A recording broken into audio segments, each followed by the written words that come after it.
बिस्मिल्लाहिर्रहमानिर्रहीम, अस्सलाम वालेकुम। मैं असदुल्ला खान हूँ। परेशान करके रख दिया इमरान खान ने इस वक्त जो हुकूमती जमातें हैं, ख़ास तौर पर PMLN।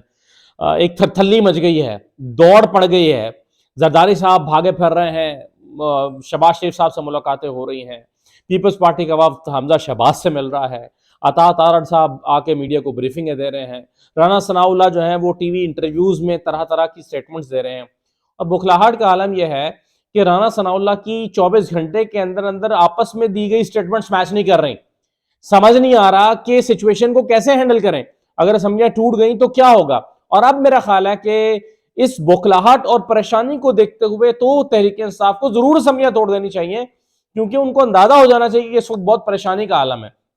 अब देखिए, आप इससे अंदाजा लगाएं कि आपस में स्टेटमेंट्स मैच नहीं कर रही। राना सनाउल्लाह साहब ने आज एक आमिर मतीन साहब के साथ वो इंटरव्यू में थे। आमिर मतीन साहब को इंटरव्यू देते हुए राना सनाउल्लाह ने कहा कि जी चलते हुए सेशन में भी तहरीक अदम एतमाद पेश हो सकती है। हालांकि हर कानूनदान इस पर मुत्तफिक है कि अगर सेशन चल रहा है तो तहरीक अदम एतमाद पेश नहीं हो सकती, लेकिन राना सनाउल्लाह साहब की राय यह है कि तहरीक अदम एतमाद पेश हो सकती है। अब उसकी उनकी मंतक यह है कि अगर सेशन चल रहा है तो तहरीक अदम एतमाद पेश होगी, सेशन खत्म करना पड़ेगा, सेशन खत्म करना पड़ेगा और 3 दिन के अंदर अंदर नया सेशन बुलाना पड़ेगा, और ये कहीं भी नहीं लिखा हुआ। तो राना सनाउल्लाह साहब जो हैं वो ये जो एक नई मंतिक लेकर आए हैं, ये किसी कोर्ट ऑफ लॉ में वो प्रूव नहीं कर सकते। इसलिए जो है वो ये उनकी बौखलाहट का एक नमूना तो ये है। दूसरा, उन्होंने, मैंने आपको सुनवाया था, उन्होंने पहले दिन जो सलीम साफी साहब के साथ इंटरव्यू दिया था सैटरडे को, उसमें उन्होंने कहा कि जी खैबर पख्तूनख्वा में तो गवर्नर राज लगना चाहिए और पंजाब में भी गवर्नर राज लग सकता है। आज उन्होंने कहा कि नहीं नहीं, गवर्नर राज नहीं लगाने की जरूरत है। अच्छा, वो इसलिए कि उन्होंने क्यों कहा कि गवर्नर राज लगाने की जरूरत नहीं है, उससे उन्होंने कहा कि गवर्नर राज लग नहीं सकता। उस वक्त राना सनाउल्लाह को यह पता नहीं था कि 18वीं तरमीम आ चुकी है। और कल मैंने आपको वीडियो में 18वीं तरमीम में के बाद आइन का आर्टिकल 232 पढ़ के सुनाया था। आइन का आर्टिकल 232 ये बताता है कि सदर जो है वो किस सूरत में इमरजेंसी या गवर्नर राज लगा सकते हैं। सदर लगाएंगे और सूबे की रिकमेंडेशन पे लगाएंगे, सूबाई हुकूमत की असेंबली से करारदाद आएगी, यानी तकरीबन नहीं लग सकता ये गवर्नर राज। तो अब राना सनाउल्लाह साहब को किसी ने समझाया कि भाई ये नहीं लग सकता, तो आज उन्होंने कहा कि नहीं नहीं, गवर्नर राज लगाने की जरूरत नहीं है। तो फिर वो अपने इस बयान को उन्होंने जो है वो चेंज कर दिया और अब वो कह रहे हैं कि नहीं लग सकता। फिर उन्होंने एक स्टेटमेंट दिया था कि जी ये तो असेंबली तो टूट ही नहीं सकती, हम जो है वो और पंजाब असेंबली जो है उसमें हमारे पास नंबर गेम पूरी है। और ये देखिएगा, इनके लोग जो है आज भी अता तारड़ कह रहे थे, बाय द वे अता तारड़ आज भी कह रहे थे कि तहरीक इंसाफ के कई लोग जो है वो हमारे साथ राब्ते में हैं और वो नहीं चाहते कि इलेक्शन अर्ली हो।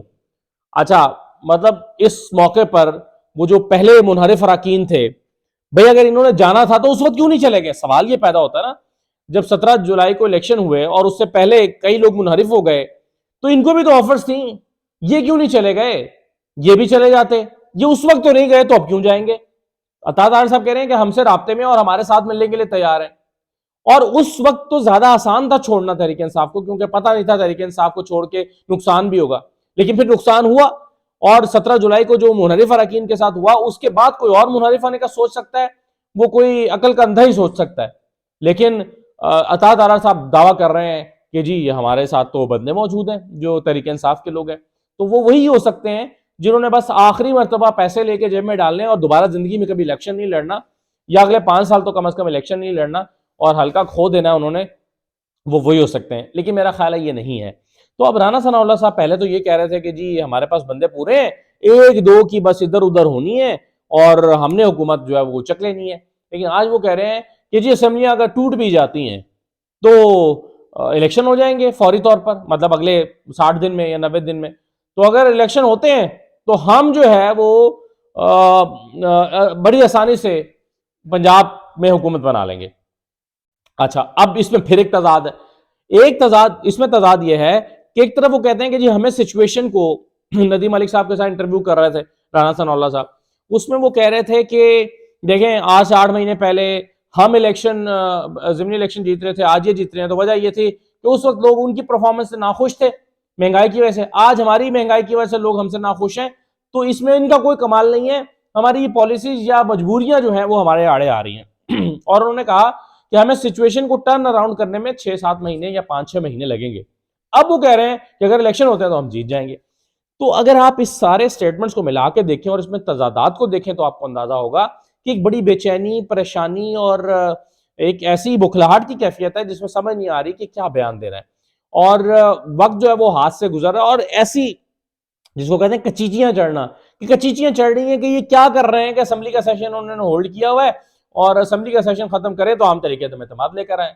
लेकिन वो असेंबली का सेशन, अब परवेज लाई ने अगर असेंबलियां तोड़नी है तो वो सेशन क्यों खत्म होगा, वो सेशन तो चलता रहेगा। तो उसी में जो है वो असेंबलियां टूट जाएंगी। हाँ, एक नुकता जरूर है जिस पर तरीके इंसाफ को सोचने की जरूरत है, वो ये कि अगर इसको कोर्ट ऑफ लॉ में चैलेंज किया जाता है कि जो असेंबलियां नहीं तोड़नी चाहिए तो क्या आर्गूमेंट होगा। क्योंकि आपको याद होगा कि जब सदर गुलाम इसहाक खान ने असेंबलियां तोड़ दी थी, नवाज शरीफ की हुकूमत तोड़ दी थी और असेंबलियां तोड़ के उनको घर भेज दिया था, तो वो सुप्रीम कोर्ट के पास चले गए थे और सुप्रीम कोर्ट ने उनकी हुकूमत को बहाल कर दिया था। तो ये भी हो सकता है कि अगर असेंबलियां तोड़ी जाएं और माकूल जवाब ना हो तो अदालत जो है वो बहाल कर सकती है। लेकिन मौजूदा हालात में अदालत की तरफ से बहाली बहुत मुश्किल होगी। और फिर अगर ये आर्गूमेंट मौजूद होगा हुकूमत के पास असेंबलियां तोड़ने का कि जी मेजोरिटी ऑफ दी जो मेंबर्स हैं उन्होंने इस्तीफा दे दिया था, तो उसके बाद असेंबली को चलाना मुमकिन नहीं रहा था, तो इसलिए हमने उसको असेंबली को ही डिसॉल्व कर दिया। तो देखिए, ज्यादा से ज्यादा रिलीफ ये मिल सकता है हुकूमत ऑपोजिशन को या पीटीआई को, पीडीएम को, नून लीग और पीपल्स पार्टी को, कि असेंबलियां टूटने के बाद वो उसको अदालत में चैलेंज कर दें और अदालत से उनको कोई रिलीफ मिल जाए तो मिल जाए। इसके अलावा उनको फिलहाल कुछ मिलता हुआ इसमें से नजर नहीं आ रहा। तो ये जो मुख्तलिफ तरह के बयान हैं, ये इससे अंदाजा होता है कि घबराहट और बौखलाहट बहुत ज्यादा है। दो चीजें मैं आपके साथ जरूर डिस्कस करना चाहूंगा। एक तो वो जो इलेक्शन कमीशन क्या गेम खेल रहा है, जरा मैं आपके साथ वो सामने रखता हूं। लेकिन आजम तारड़ साहब देखें कितना फनी हुआ है। आजम तारड़ साहब की मौजूदगी में एक तकरीब में फौज के खिलाफ नारे लगे। ये बात है 24 या 23 अक्टूबर की, यानी एक महीने से ज्यादा हो गया। और आजम नजीर तारड़ साहब जो हैं वो उनकी मौजूदगी में ये हुआ। बिलावल साहब भी मौजूद थे, आपको याद होगा।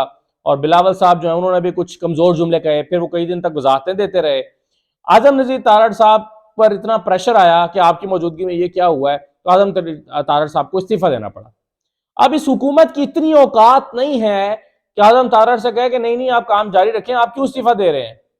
इस्तीफा होल्ड कर लिया, बल्कि उनके कान में कह दिया कि तारड़ साहब थोड़ा दिन ठहर जाओ, जरा हालात बेहतर होंगे तो कर लेंगे इसको। और आज उनका इस्तीफा नामंजूर कर दिया है। एक महीना और तकरीबन 6 दिन गुजरने के बाद, 1 महीना और 6 दिन गुजरने के बाद आज उनका इस्तीफा नामंजूर कर दिया। क्यों? आज क्या हुआ है? आज बाजवा साहब चले गए हैं।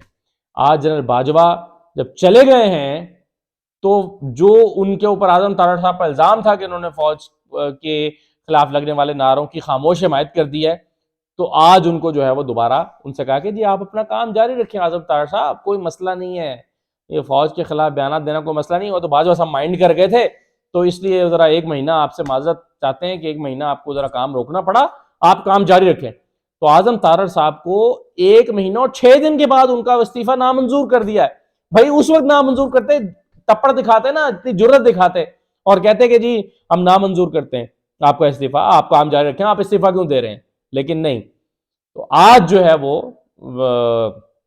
नामंजूर हुआ इस्तीफा। अच्छा, अब देखें एक और डेवलपमेंट क्या हुई है इलेक्शन कमीशन ने कल जब हो रहा था कि जी ये जो हुकूमत है अगर पंजाब असम्बली तोड़ देती है और खैबर पख्तूनख्वा की हुकूमत भी अपनी असम्बली तोड़ देती है तो फिर क्या होगा। तो इस पर इलेक्शन कमीशन के जो तर्जुमान हैं शनवारी साहब, हारून शनवारी, उन्होंने कहा कि जनाब कुछ भी नहीं होगा, आइन के मुताबिक 90 दिन के अंदर इलेक्शन होंगे।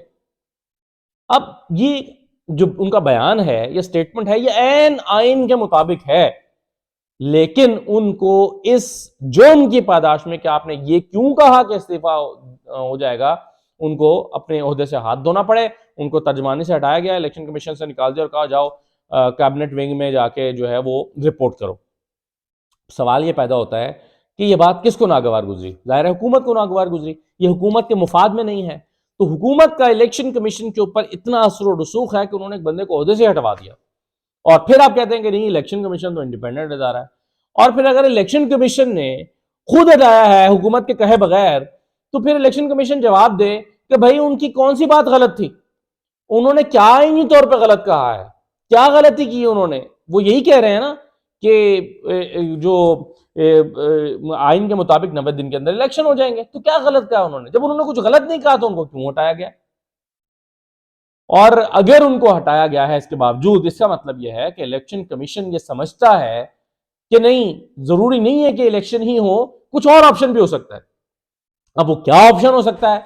वो आईन और कानूनी तौर पर तो कोई ऑप्शन नहीं है, लेकिन इलेक्शन कमीशन ने अगर उसको अपना जवाब बनाकर रोकना है इलेक्शन को, या कोई तरीका ढूंढ रखा है जो वो अभी बताना नहीं चाहते, ये शक ये पड़ता है, इस अमल से ये शक पड़ता है कि इलेक्शन कमीशन जो है वो, अगर असम्बलियां टूट भी गई तो इलेक्शन को 90 दिन के अंदर अंदर ना कराने का कोई बहाना तराश के लाएगा और कहेगा कि जी 90 दिन में इलेक्शन नहीं हो सकते और उसकी ये चंद वजूहात हैं। तो इस्तीफे से तो ये फर्क तो जाहिर होता है, वरना इसमें क्या प्रॉब्लम था, वरना इसमें क्या बुजायका था जो स्टेटमेंट दी गई है। तो ये चीजें जनाब चल रही हैं और ये जो है वो शोर शराबा हो रहा है और साफ नजर आता है कि इमरान खान ने जो है वो सबको चारों तरफ से घेर लिया है और अब समझ नहीं आ रही कि किस तरफ को मुंह करें। इजाजत दीजिए, अल्लाह हाफिज।